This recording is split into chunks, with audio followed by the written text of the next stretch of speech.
No surviving palace, royal tomb, or monument clearly identifies an Indus king among these immense cities. Egypt and Sumer glorified rulers. Indus cities instead displayed order through streets, wells, baths, and drains. Across these cities, standardized bricks and grid plans reveal coordination sustained for centuries, despite repeated floods.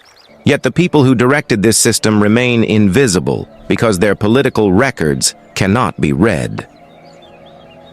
Archaeology is the Indus civilization's only clear witness, and even its evidence leaves government deeply uncertain.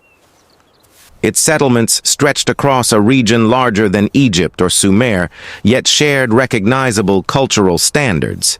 The mature Harappan age flourished between roughly 2600 and 1900 BCE at the civilization's urban peak. From distant cities came similar bricks, weights, seals, streets, and water systems, evidence of shared rules. Water shaped daily life through private wells, household bathrooms, public baths, reservoirs, and covered drains. So who planned, measured, maintained, and renewed this immense system without leaving an obvious throne? Railway builders found ancient fired bricks at Harappa, unknowingly dismantling remains far older than their own empire. Their uniform shape seemed almost modern, hiding the astonishing age of the ruined settlement beneath them. As scholars recognized their importance, uncontrolled brick removal slowed, and systematic investigation finally began there. At Harappa, excavation exposed walls, streets, artifacts, and evidence of an unknown urban civilization beneath the mounds. Farther south, Mohenjo-daro revealed another vast city built with the same disciplined urban traditions and standards. Daya Ram Sani and R.D. Banerjee helped uncover a civilization history had almost forgotten. In 1924, John Marshall announced the discoveries, forcing historians to reconsider South Asia's ancient past. The ruins revealed that urban life had flourished here thousands of years before anyone expected. A.H. Sauce recognized that the strange seals belonged to the 3rd millennium BCE or earlier. Yet their inscriptions remain undeciphered, preserving the civilization's political institutions as an unresolved mystery even today. Archaeologists have found impressive public buildings, but none is universally accepted as an Indus royal palace. Indus burials reveal social differences, yet no grave clearly resembles the monumental tomb of a divine king. Unlike neighboring civilizations, the Indus world left no colossal ruler statue dominating its public spaces. Religious practices certainly existed, but archaeologists cannot confidently identify a dominant state temple or priesthood. One famous bearded bust appears dignified, but its identity, rank, and original purpose remain completely unknown. The label priest king was created by modern scholars. The sculpture itself provides no such title. The civilization's greatest visible achievements served water, sanitation, trade, construction, and the routines of urban life. One possibility is heterarchy, several groups sharing authority rather than obeying one permanent central ruler. Merchants, craftspeople, landholders, or neighborhood leaders may have coordinated labor through collective institutions and shared standards. But missing palaces do not prove missing rulers. Undeciphered evidence leaves every political model provisional. Mohenjo-daro's streets followed a disciplined grid, dividing the city into carefully ordered blocks and movement corridors. Raised districts and lower neighborhoods organized civic, residential, and industrial life across distinct parts of the city.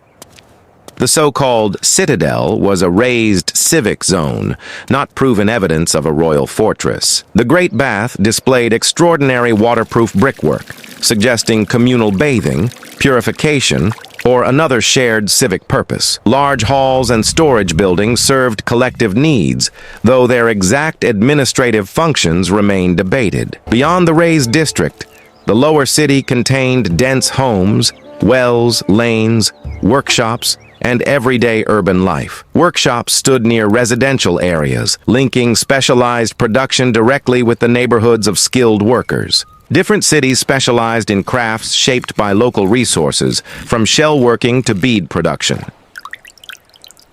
At Lothal, a great brick basin may have supported maritime trade, though its precise function remains debated. Wide main streets connected narrower side lanes, creating movement patterns repeated throughout Harappan urban planning. Many homes opened onto quieter side lanes, protecting private life from the noise of major streets. Even modest homes contained bathing floors, showing how water management reached deeply into everyday domestic life. Household wastewater flowed through wall channels into covered street drains engineered beneath the city's lanes. Numerous public and private wells supplied neighborhoods, reducing the distance residents carried water through crowded streets. Soak jars and collection pits trapped debris before wastewater entered larger drains, simplifying maintenance and cleaning. A common brick ratio appeared across distant settlements, making construction predictable, repairable, and remarkably consistent. Carefully graduated stone weights allowed merchants and craftspeople to measure goods through a widely shared economic system. Carved seals may have identified owners, officials, merchants, institutions, or shipments moving through complex trade networks. Repeated flooding damaged parts of Indus cities, yet residents rebuilt streets and structures above earlier occupational layers. Harappan communities shared broad standards, but local materials, industries, environments, and building choices still varied. Such infrastructure demanded planners who could survey streets, organize labor, distribute materials, and maintain standards. Every well, drain, wall, and platform required workers, schedules, measurements, and reliable supplies of brick. Storage facilities imply systems for collecting, protecting, measuring, and redistributing goods, though their managers remain unknown. Long-distance trade linked Indus communities with distant regions, demanding trust, weights, seals, transport, and coordination. Yet archaeologists have identified no unquestioned central archive, palace bureaucracy, or single institution controlling everything. Perhaps neighborhood councils coordinated repairs and resources, but no surviving text confirms how decisions were made. Merchants, builders, ritual specialists, and landholders may each have exercised authority in different civic domains. Leadership may even have shifted by task, season, neighborhood, or crisis rather than remaining permanently centralized. Powerful elites could still have existed, expressing authority through control of trade, land, or institutions. Brick standards reveal coordination, but they cannot tell us whether ordinary residents shared political power equally. Indus archaeology reveals fewer obvious armies, royal battle monuments, and fortified military displays than neighboring civilizations. Some settlements had substantial walls, but flood control, boundary marking, and defense may all have influenced them. Copper points, blades, hooks, and nets could serve hunting, fishing, craftwork, protection, or conflict. The surviving cities lack clear royal victory monuments celebrating conquered enemies, armies, or violent imperial expansion. House sizes and burial goods suggest inequality, but the depth and structure of Harappan hierarchy remain debated. Farmers sustained the cities, yet archaeology cannot reveal whether rural communities shared urban wealth or political influence. Scholars have proposed theocracy, oligarchy, councils, merchant authority, and federations, but none commands universal agreement. The strongest clue is standardization. Distant communities repeatedly followed shared rules for bricks, weights, seals, and streets. Calling the Indus system democratic exceeds the evidence. Shared planning cannot reveal who held final authority. The Indus legacy is civic order without a visible throne. Follow the evidence into history's next mystery.